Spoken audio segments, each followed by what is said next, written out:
What if I told you that waiting for life to be fair is exactly like waiting for a rainstorm to apologize? Sound crazy, right? But think about it.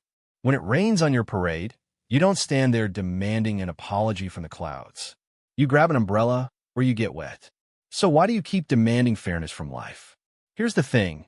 Strong people figured out something that weak people never learn. It's not about what life does to you. It's about what you do regardless of what life does.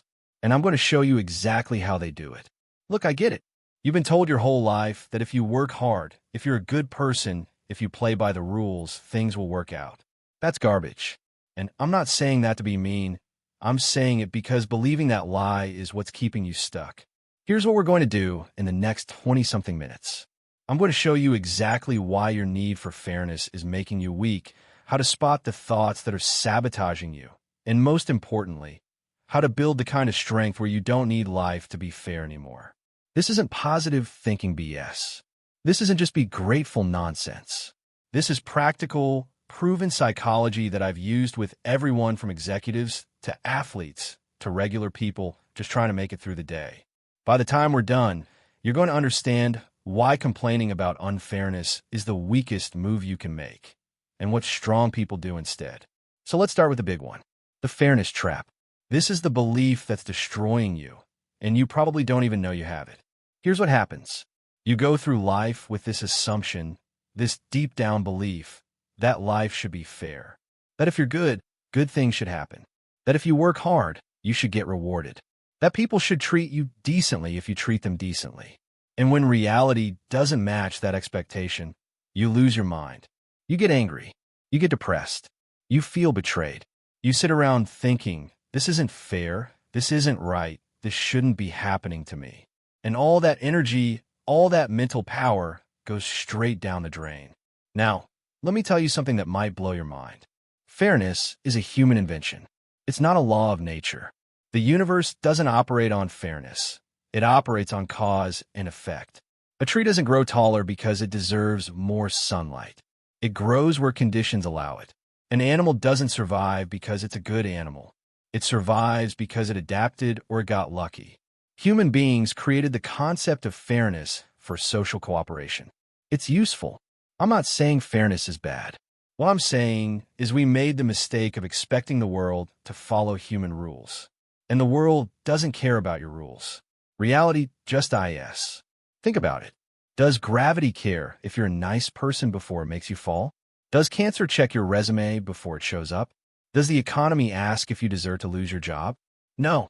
Things happen based on conditions, circumstances, biology, physics, not based on what you think should happen. But here's where it gets really interesting. Every time you say this should be different, you're not just expressing a preference. You're fighting reality. You're saying, I have the authority to dictate how reality operates. And when reality doesn't comply, which it never will, you make yourself miserable. Listen to your language. Really listen. How often do you say things like, this shouldn't be happening, they shouldn't treat me this way, I should have gotten that promotion, life shouldn't be this hard. Every single one of those statements is a demand. You're demanding that reality be different than it is. An emotional consequence of that demand, anger, depression, anxiety, frustration, all because reality won't bend to your will. Now, I want you to compare that to a healthier way of thinking. I prefer if things were fair, but they don't have to be. I want people to treat me decently, but there's no law that says they must.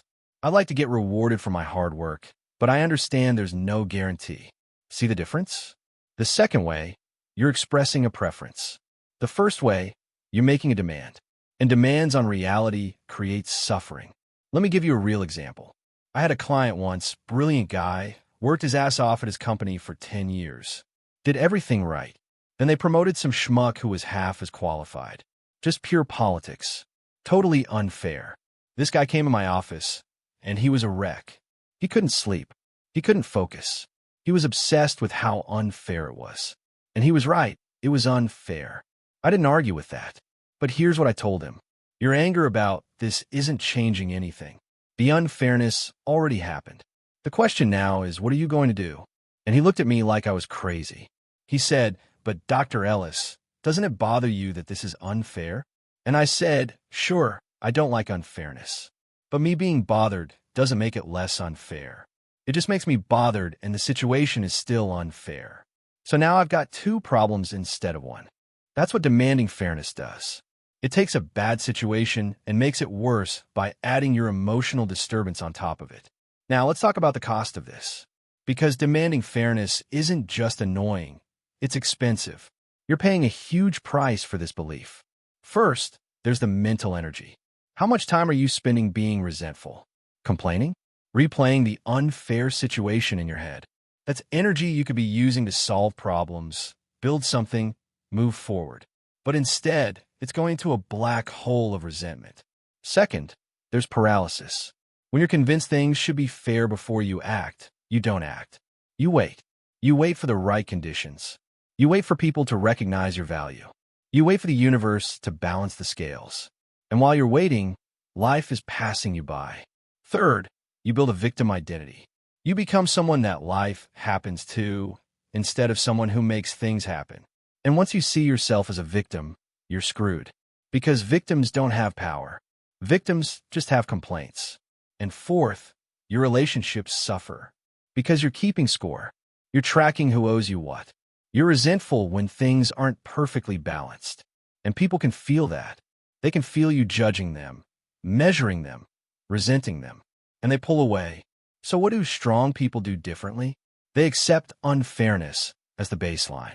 They don't waste time being outraged by what is. They look at reality and say, okay, this is the situation. It sucks. It's not fair. Now, what am I going to do about it? They focus their energy on what they can control, not on what should be. They don't sit around thinking, this shouldn't have happened. They think, this did happen. Given that it did, what's my best move? That's power. That's actual power. Not the fake power of being right about how unfair everything is.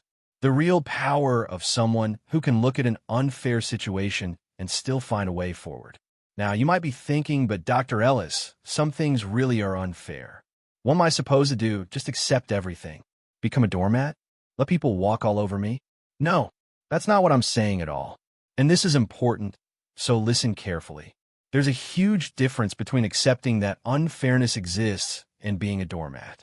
Huge difference. Acceptance means seeing reality clearly. It means you're not wasting energy being shocked or outraged that unfairness happened. Because of course it happened. Unfairness happens all the time. That's reality.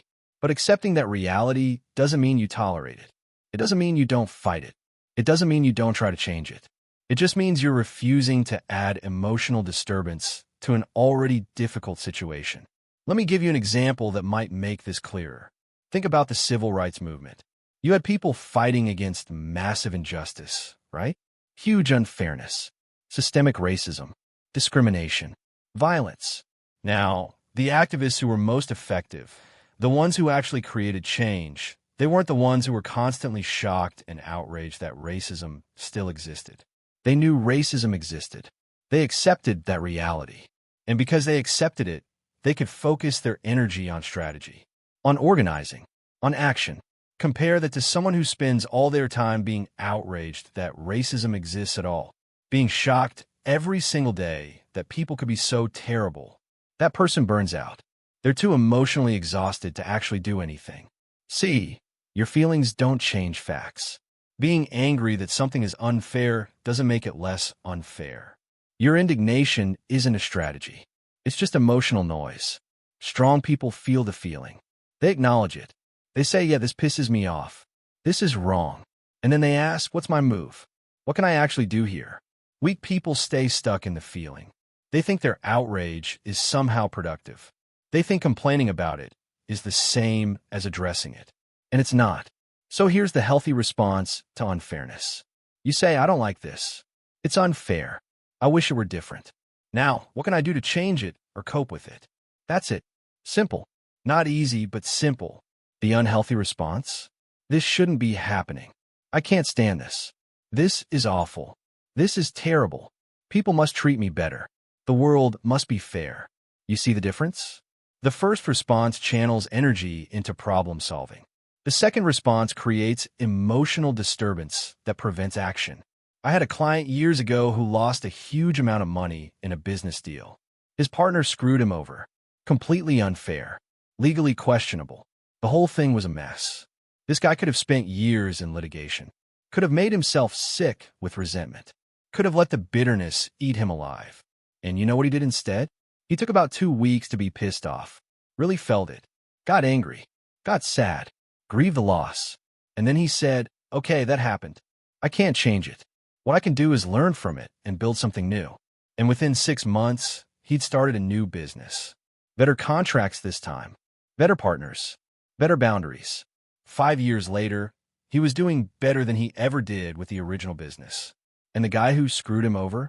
Last I heard, he was struggling. Karma's real sometimes, but you can't count on it. The point is, my client didn't wait for karma. He didn't wait for fairness. He moved forward anyway. That's the difference. You can want change without demanding the universe comply.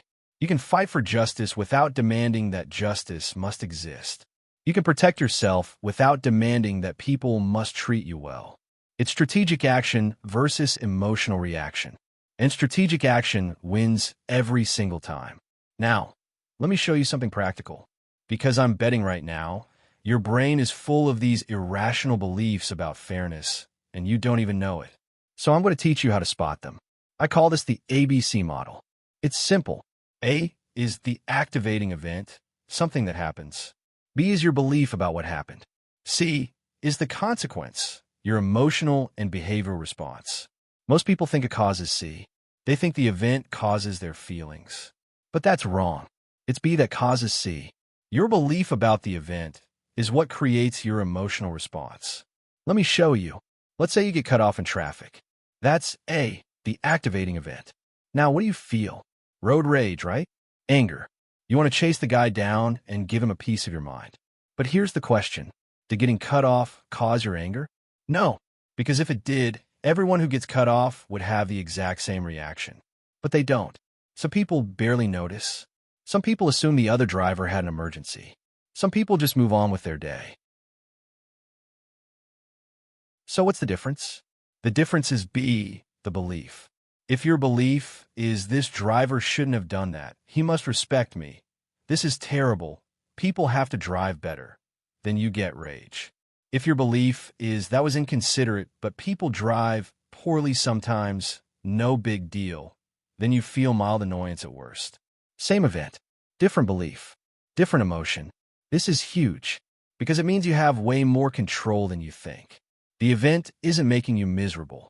Your belief about the event is making you miserable, and you can change your beliefs. So here are the irrational fairness beliefs you need to watch out for. Listen carefully, because these are probably running in your head right now. Number 1, I worked hard, so I must succeed. That's confusing correlation with causation. Hard work increases your chances of success. It doesn't guarantee it. Thinking it must lead to success sets you up for devastation when it doesn't. Number 2, because I'm a good person, bad things shouldn't happen to me. This is demanding cosmic justice.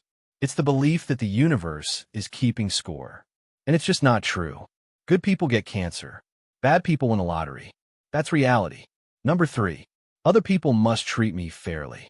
This is expecting humans to be rational when they're often not. People are emotional, biased, flawed, selfish. Expecting them to always be fair is like expecting water to not be wet. It's just not how it works. Number 4, I can't stand being treated unfairly. This is low frustration tolerance. Yes, you can stand it. You don't like it, but you can stand it. You've stood unfair treatment before and you're still here. Saying you can't stand it is just dramatic nonsense your brain is feeding you. Every single one of these beliefs is a demand disguised as a reasonable expectation. And demands create suffering. So here's what you do. You listen to your language. You catch yourself. Every time you hear yourself saying must, should, have to, can't stand, awful, terrible, stop. Those words are red flags. They're telling you you're making demands on reality. And then you replace them. Instead of must, say prefer. Instead of should, say I want or it would be better if. Instead of can't stand, say I don't like, but I can handle. This shifts you from demanding to preferring. And that shift is everything. Let me give you the disputation process. This is how you challenge these irrational beliefs when you catch them. Let's say you catch yourself thinking, my boss should appreciate me more. Okay, now dispute it. Ask yourself, where's the evidence that my boss must appreciate me? Is there a law of the universe that says bosses must appreciate their employees? No, there isn't. Your boss is human. Maybe he's oblivious. Maybe he's stressed. Maybe he's a jerk. None of that means he must appreciate you. Next question. Where's the law that says I shouldn't face this kind of unfairness? Again, no such law. Unfairness happens to everyone. You're not exempt. Last question. Is this belief helping me or hurting me? Be honest.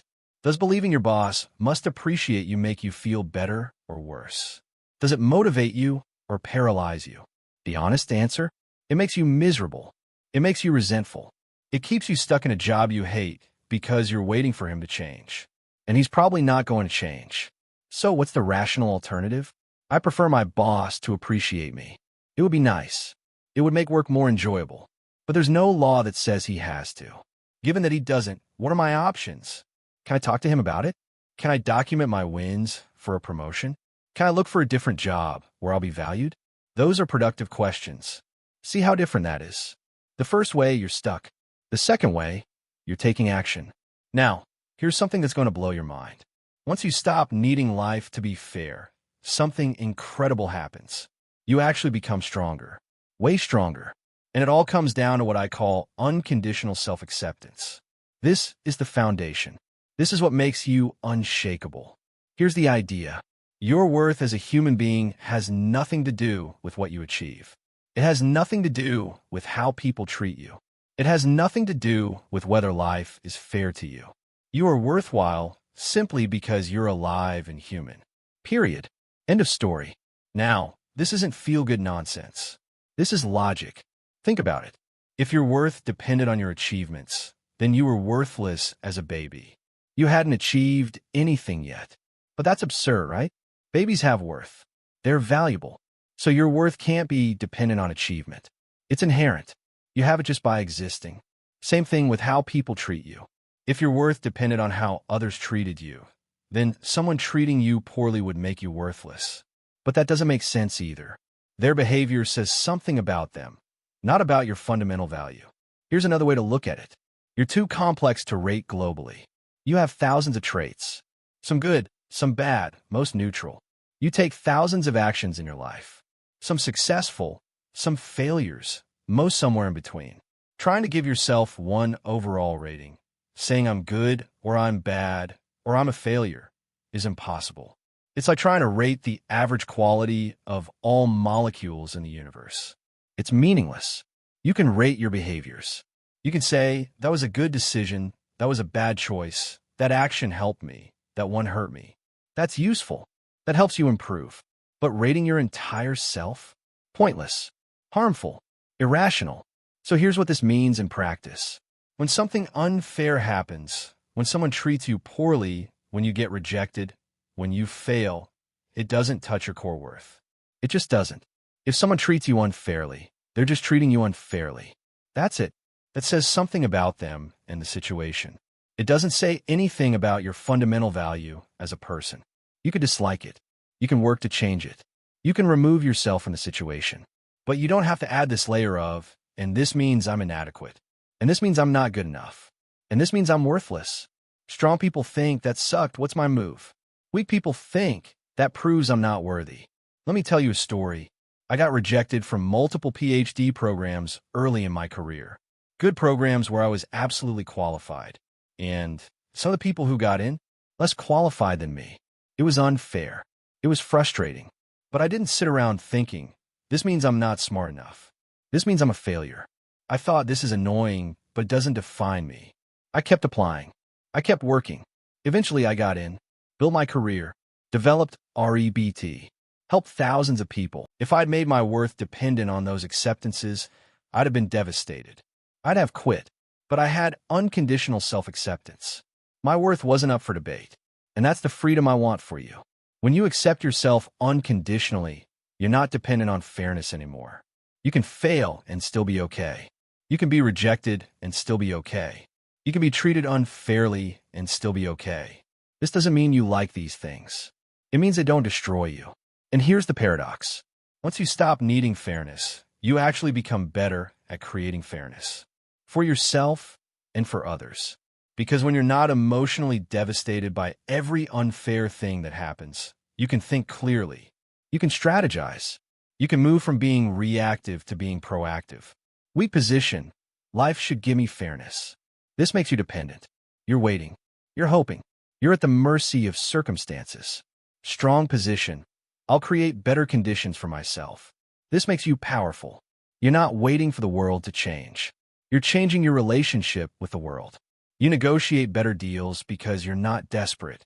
You set better boundaries because you're not afraid of conflict. You choose better environments because you know you deserve them. Not because life owes them to you, but because you're capable of creating them.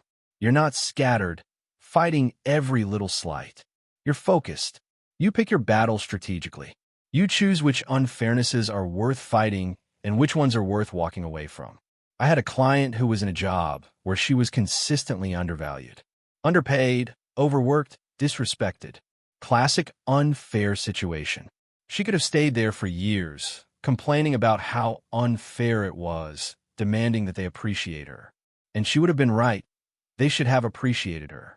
But they didn't. So instead, she calmly started looking for other opportunities. 6 months later, she had a new job. Better pay, better culture, better boss. She didn't burn bridges. She didn't have an emotional meltdown. She just left. That's strength. That's creating fairness for yourself instead of demanding it from people who aren't going to give it to you. And here's the other side of this. When you're not obsessed with getting fairness, you're free to give fairness. You become the person who treats others fairly even when you're not required to, even when they don't deserve it. And this creates something beautiful. Better relationships, better reputation, better outcomes for everyone around you. People trust you because you're consistent. You're fair even when being unfair would benefit you. Ironically, by not demanding fairness, you often experience more of it. Because you've built a life and relationships where fairness is the norm you create, not the exception you demand. Now, I want to give you something practical, because everything I've told you is useless if you don't apply it. Knowledge without action is just entertainment. So here's the daily practice that will wire this into your brain. This is work. I'm not going to lie to you, but works. Every single day, write down one situation where you felt disturbed. Could be something big, could be something small. Doesn't matter. Just pick one. Then identify the irrational belief. What was the should or must hiding in your thinking? Or are you demanding? Then challenge it. Ask yourself, where's the evidence this must be true? Where's the law of the universe that says this? Is this belief helping me or hurting me? And finally, replace it with a rational alternative. Turn the demand into a preference. I prefer this, but there's no law that says I must have it.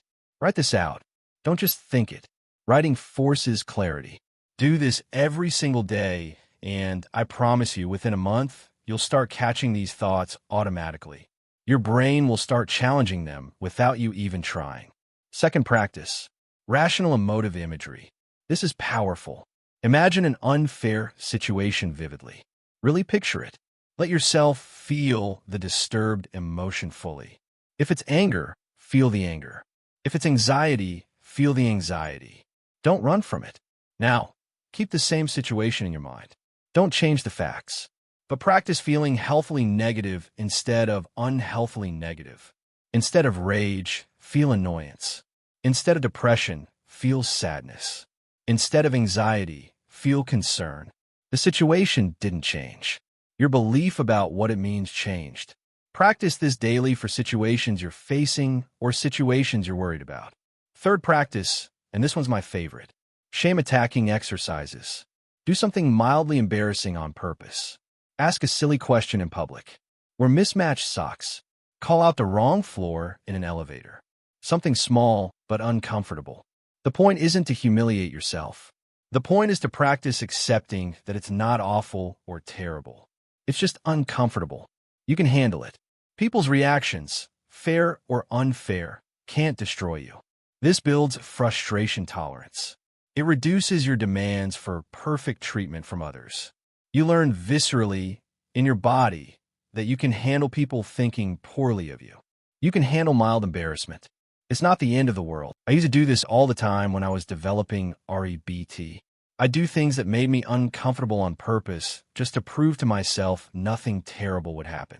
And guess what? Nothing terrible happened. People barely noticed. And when they did, so what? I survived. Last thing, build your rational coping statements. These are sentences you can repeat to yourself, especially when you're facing unfairness. Here are some examples. Unfair things happen. I don't like it, but I can handle it. Life doesn't owe me fairness. I'll create the best outcomes I can anyway. I am worthwhile regardless of how others treat me. I prefer fairness, but don't need it to function. Write these down. Put them on your phone. Say them out loud every morning. Repeat them when something unfair happens. Your brain learns through repetition. You're literally rewiring your thought patterns. This is mental exercise. Just like physical exercise, it builds strength over time. You wouldn't expect to do one push-up and have huge muscles. Same thing here. You do this daily, consistently, and 6 months from now, you're a different person. All right, let me bring this home. Here's the bottom line. You've been lied to. You were told that fairness is something you deserve, something you should expect, something the world owes you. And that lie has been making you miserable. The truth is simpler and harder. Life isn't fair. It never was. It never will be. Your parents lied. Your teachers lied. Society lied. Not maliciously. They believe the lie too. But it's still a lie. Strong people, the ones who actually win in life, they figured this out. They stopped waiting for fairness. They stopped demanding it. They stopped making their emotional well-being dependent on getting it. And you know what happened? They became free. They became free to act without needing perfect conditions. Free to fail without devastation. Free to succeed without needing validation. Free to be treated poorly without losing their sense of worth. Free to create better situations instead of complaining about current ones. And you can do the same thing. Right now, today, this minute. It starts with catching those irrational beliefs, those shoulds and musts and have tos. It continues with disputing them daily, challenging them, replacing them with preferences instead of demands. It solidifies with building unconditional self-acceptance, knowing your worth isn't up for debate regardless of what happens. This is work. I'm not going to lie to you. Changing decades of irrational thinking takes effort. It takes practice. It takes consistency. But you know what takes more effort? Spending the rest of your life being pissed off that reality won't bend to your demands. Being bitter that people don't treat you the way they should.